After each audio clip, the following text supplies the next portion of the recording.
Hey, what's going on, guys? Welcome back to the Last Viking TV. Anyways, you may notice here we got Thor. He is a Siberian Husky mixed with like 10%, 15% Shepherd. And he is super sweet. Anyways, he is actually our only property guardian dog. So he's going to be protecting our new land.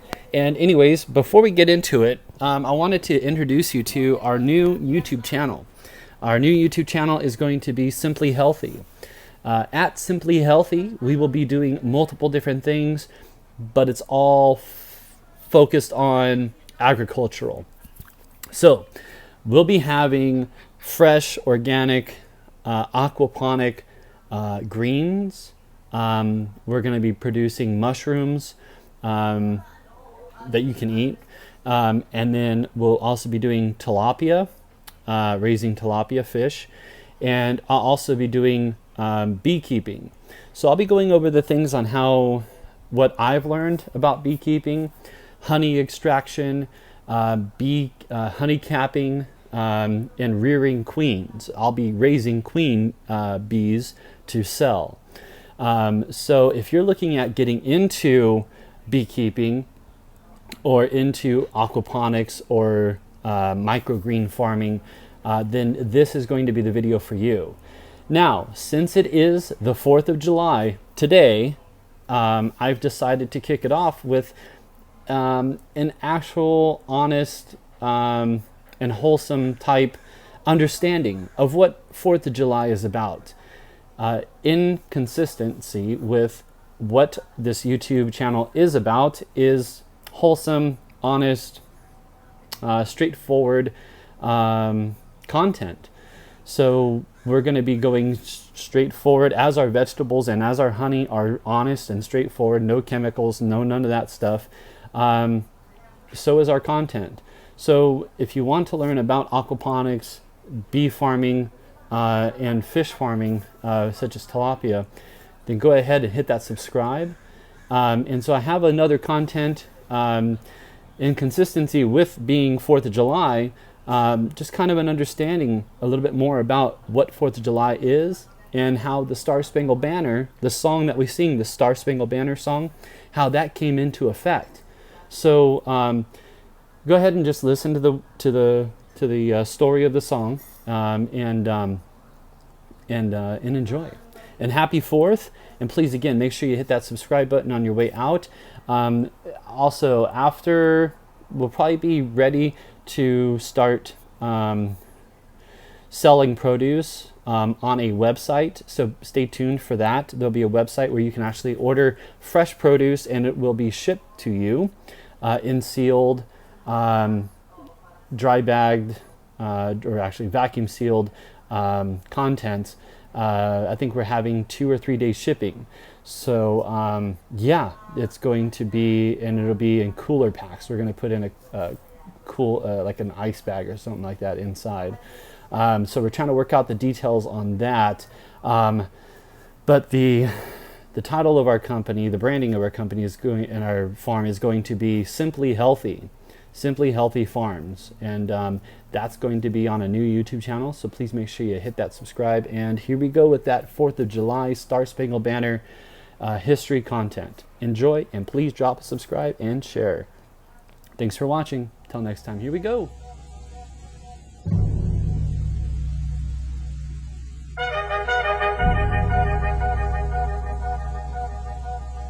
There was a lawyer once. His name was Francis Scott Key. He penned a song that I'm sure you're aware of. You've seen it. It's in most hymnals throughout our churches. It's called the national anthem. It is our song as an American. We go, however, to a ball game. We stand in our church services and we sing the words of that song, and they float over our minds and our lips, and we don't even realize what we're singing. Most of us have memorized it as a child, but we've never really thought about what it means. Let me tell you a story.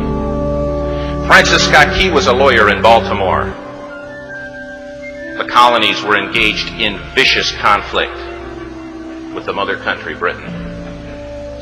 Because of this conflict and the protractedness of it, they had accumulated prisoners on both sides. The American colonies had prisoners and the British had prisoners.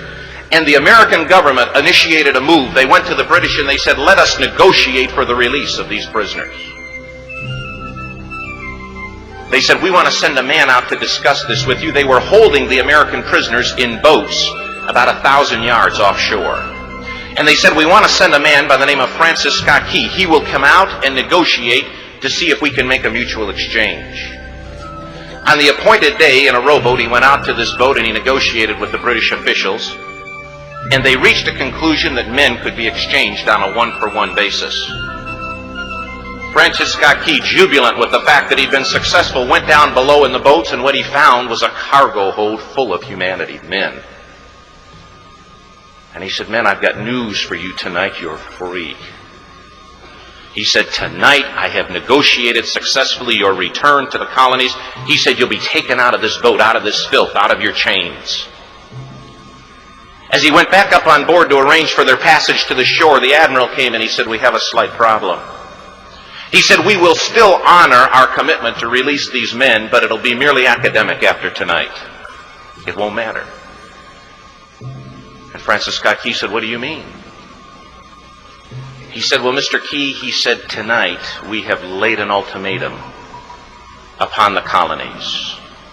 Your people will either capitulate and lay down the colors of that flag that you think so much of, or you see that fort right over there, Fort Henry? He said, we're going to remove it from the face of the earth. He said, how are you going to do that? He said, if you will, scan the horizon of the sea. And as he looked, he could see hundreds of little dots. And he said, that's the entire British war fleet. He said, all of the gunpowder, all of the armament is being called upon to demolish that fort. It will be here within striking distance in a matter of about 2.5 hours. He said, the war is over. These men would be free anyway. He said, you can't shell that fort. He said, that's a large fort. He said, it's full of women and children. He says, it's predominantly not a military fort. He said, don't worry about it. They said, we've left them a way out. And he said, what's that? He said, do you see that flag way up on the rampart? He said, we have told them that if they will lower that flag, the shelling will stop immediately. And we'll know that they've surrendered, and you'll now be under British rule. Francis Scott Key went down below and told the men what was about to happen. And they said, how many ships? He said, hundreds. The ships got closer. Francis Scott Key went back up on top and he said, men, I'll shout down to you what's going on as we watch. As twilight began to fall, and as the haze hung over the ocean as it does at sunset, suddenly the British war fleet unleashed. He says the sound was deafening. There were so many guns that there were no reliefs. He said it was absolutely impossible to talk or hear. He said suddenly the sky, although dark, was suddenly lit. And he says from down below, all he could hear the men, the prisoners, saying was, tell us where the flag is. What have they done with the flag? Is the flag still flying over the rampart? Tell us. 1 hour, 2 hours, 3 hours into the shelling, every time the bomb would explode and it would be close to the flag, they could see the flag in the illuminated red glare of that bomb, and Francis Scott Key would report down to the men below, it's still up. It's not down. The admiral came and he said, your people are insane. He said, what's the matter with them? He said, don't they understand this is an impossible situation? Francis Scott Key said he remembered what George Washington had said. He said the thing that sets the American Christian apart from all other people in the world is he will die on his feet before he'll live on his knees. The admiral said, we have now instructed all of the guns to focus on the rampart to take that flag down. He said, we don't understand something. Our reconnaissance tells us that that flag has been hit directly again and again and again, and yet it's still flying. We don't understand that. But he said, now we're about to bring every gun for the next 3 hours to bear on that point. Francis Scott Key said the barrage was unmerciful. All that he could hear was the men down below praying. The prayer, God, keep that flag flying where we last saw it.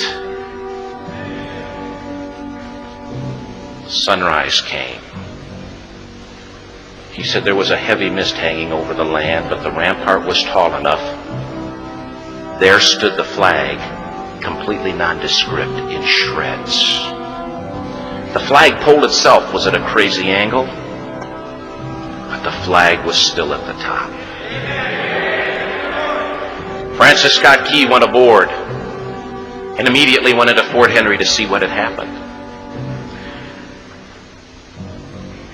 And what he'd found had happened was that that flagpole and that flag had suffered repetitious direct hits. And when hit had fallen, but men, fathers, who knew what it meant for that flag to be on the ground, although knowing that all of the British guns were trained on it, walked over and held it up humanly until they died. Their bodies were removed and others took their place. Francis Scott Key said what held that flagpole in place at that unusual angle were patriots' bodies. He penned the song, "Oh, say can you see by the dawn's early light what so proudly we hailed at the twilight's last gleaming? Or the rocket's red glare, the bombs bursting in air, gave proof through the night that the flag was still there. Oh, say, does that star-spangled banner yet fly and wave o'er the land of the free and the home of the brave?" The debt was demanded. The price, it was paid. Oh, say, can you see by the dawn's early light what so proudly we hailed at the twilight's last gleaming, whose broad stripes and bright stars through the perilous fight o'er the ramparts we watched were so gallantly streaming, and the rockets break clear, the bombs bursting in air gave proof through the night that our flag was still there. Oh, say, does that star-spangled banner yet wave o'er the land of the free and the home of the brave? Oh, say, does that star-spangled banner yet